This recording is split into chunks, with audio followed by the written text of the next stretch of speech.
안녕하세요. 올해로 36이 된 여자입니다.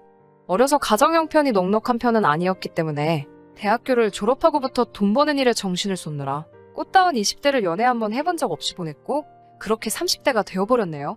대학 졸업 후 몸담고 있던 직장에서 일을 배워나와서 어깨너머로 배운 노하우를 가지고 회사를 나와 제 사업을 시작하게 되었습니다. 초반에 제 사업이 자리가 잡기까지는 괜히 일을 그만두었나 싶을 정도로 어려움이 많았습니다.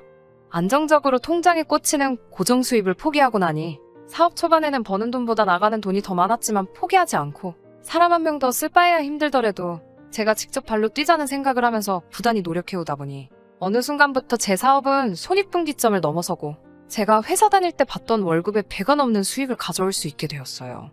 사업이 어느 정도 자리를 잡아 안정적이게 되니 그동안 정신없이 살아왔던 제 삶을 돌아보게 되었습니다. 부모님도 이제 그만 괜찮다고 제 삶을 살았으면 좋겠다고 하면서 그동안 부담 한 번 준 적이 없으셨는데 앞으로 저도 결혼도 해야 하지 않겠냐는 이야기를 꺼내시더라고요. 그러다가 언젠가 거래처 아는 분의 소개로 남자를 한 명 소개받게 되었습니다. 그의 가정 형편도 넉넉한 편은 아니었지만 푸근한 인상에 몸에 배어있는 검소함이 저에겐 좋은 모습으로 다가오더라고요.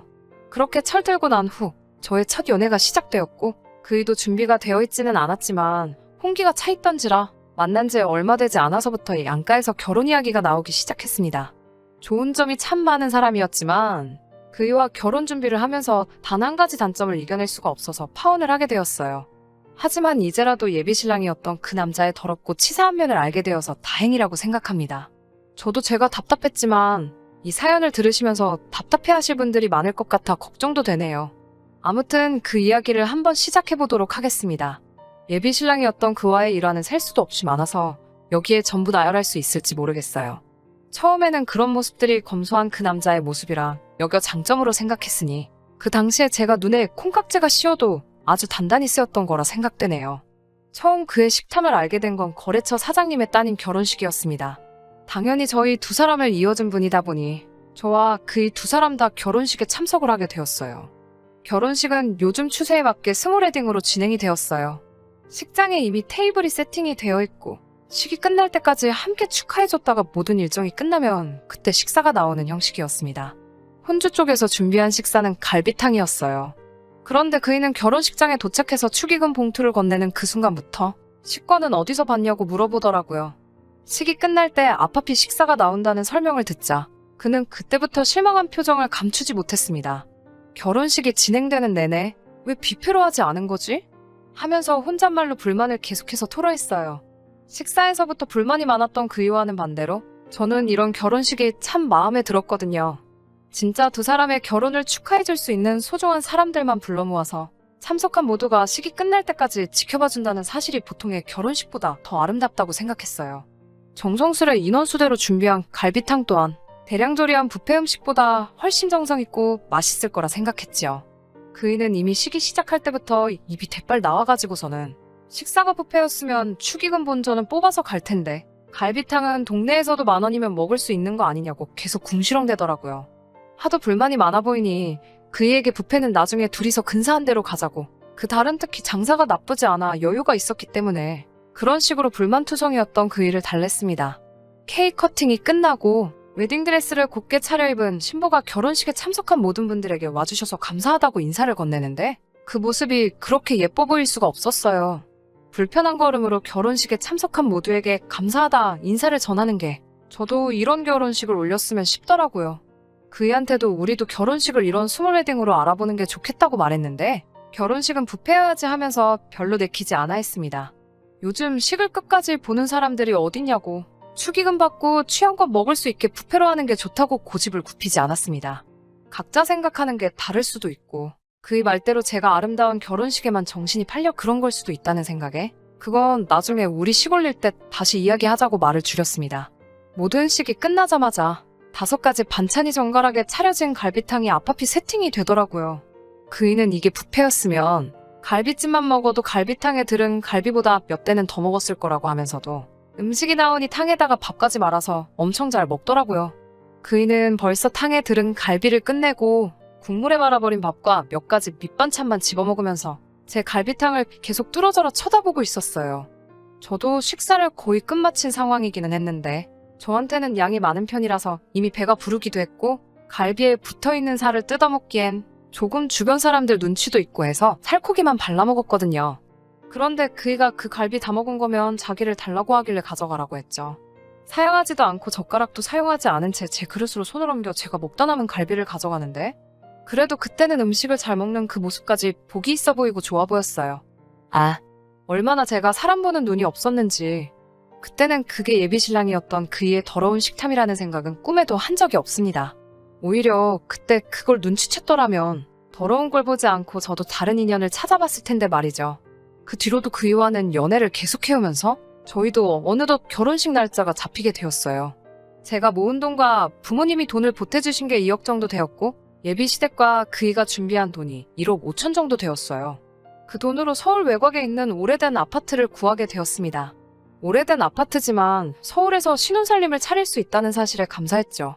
손재주가 좋은 그이가 업체를 쓰는 대신에 리모델링과 인테리어를 하기로 하고 필요한 혼수들까지 남편이 채우는 조건으로 반반 결혼을 하게 되었습니다.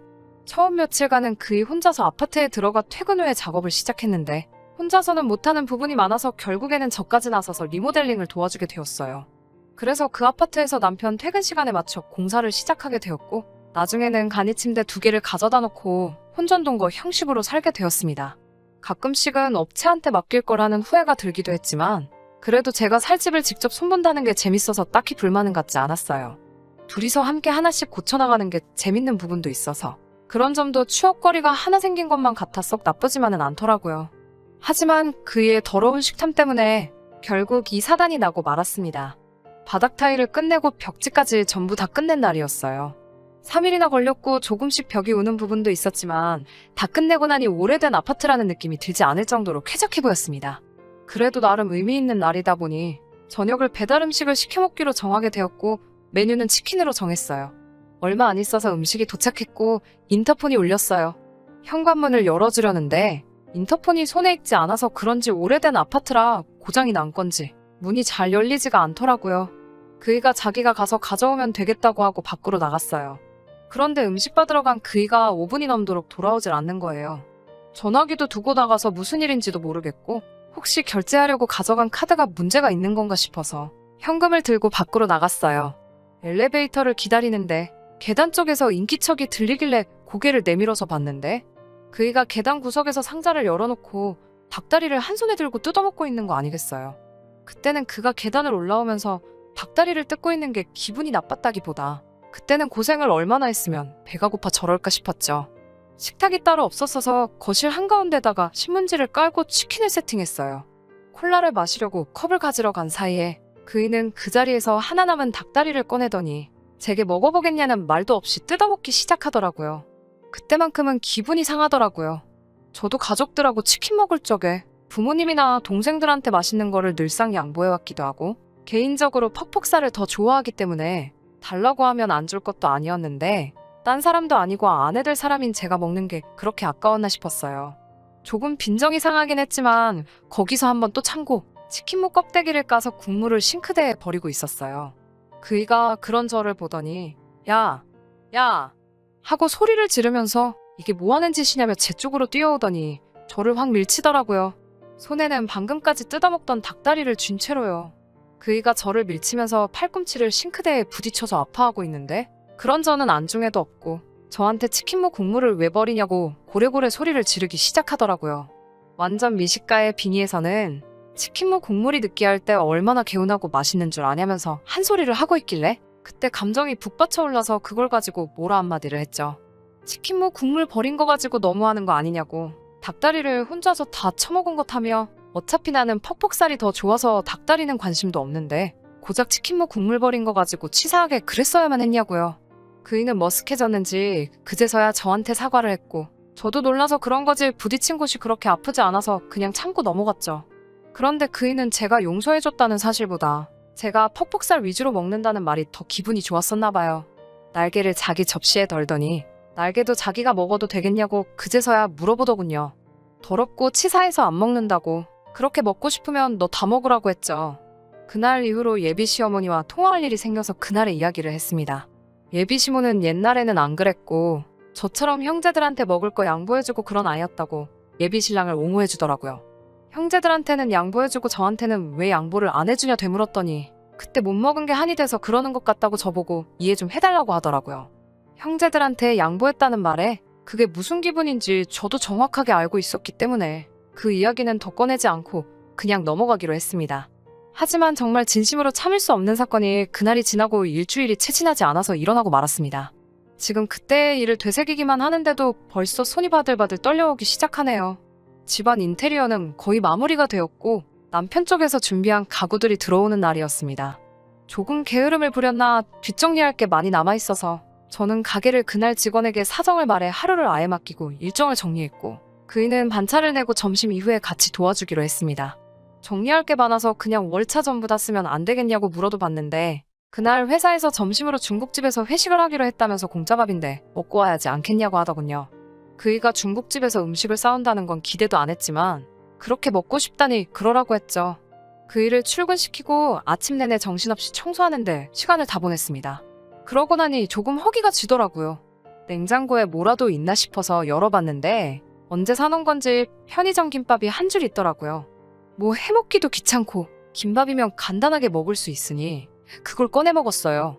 편의점 김밥이라 그런지 김밥 속은 거의 없고 김하고 밥밖에 없는 게 맛도 더럽게 없었습니다.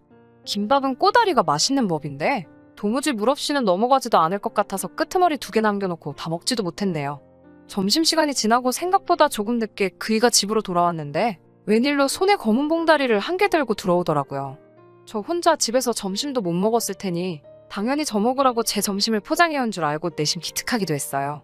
그런데 그이는 싱크대 옆에 제가 먹다 포기한 김밥을 보더니 돌변해서는 너가 이걸 왜 먹냐고 하면서 불같이 화를 내기 시작하는 것 아니겠어요.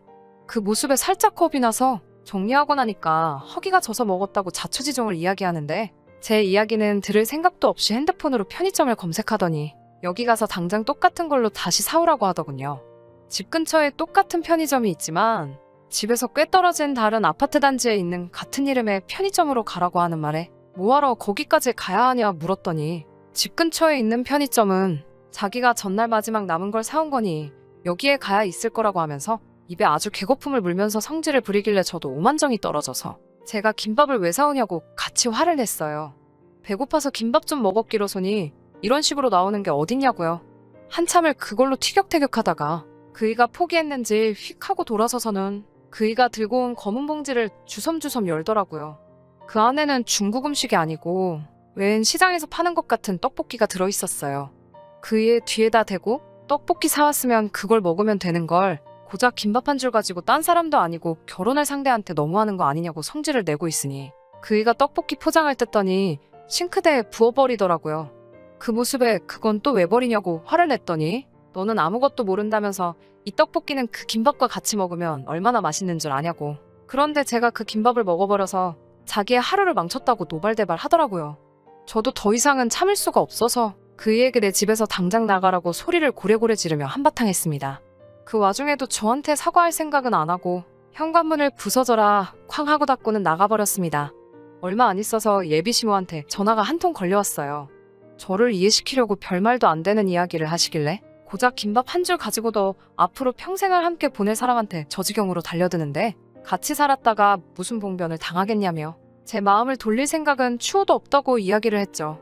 진심 어린 사과를 기대했지만 예비시댁은 그 일을 시켜서 제 마음을 어떻게든 돌릴 생각은 하지 않고 아파트에 묶여있는 지들 돈 이야기부터 꺼내더군요.